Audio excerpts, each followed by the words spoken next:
আসসালামু আলাইকুম। আমি আজকে কিছু সিডস দিয়ে যাদের হরমোনাল ইমব্যালেন্স আছে তাদের জন্য আমি কিছু রেসিপি দেখিয়ে দিচ্ছি। এখানে হচ্ছে ফ্ল্যাক্স সিড নিয়েছি আমি, যেটাকে আমরা তিসি বলে চিনি। আর হচ্ছে আমাদের সানফ্লাওয়ার সিড, আর হচ্ছে সিসিমি সিড, আর এখানে হচ্ছে পাম্পকিন সিড।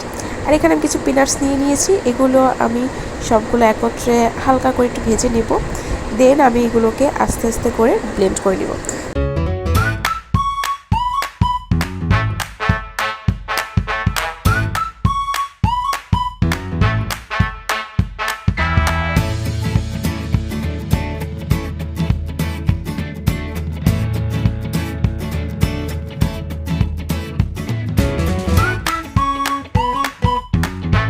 সো এখানে আমাকে ফার্স্ট অফ অল ক্যামেরা ধরতে সাহায্য করেছিল আমার নানা ভাই। সে দেখছে আমি কি করছি, আসলে খুব মনোযোগ দিয়ে দেখছে। সো এই তো আমি সানফ্লাওয়ার সিডসগুলো ভেজে নিচ্ছি।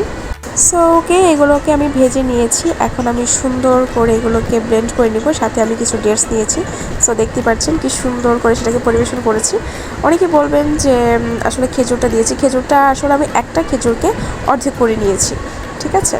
So thank you so much. আপনারা চাইলে বাসায় ট্রাই করতে পারেন। টাটা, আল্লাহ হাফেজ।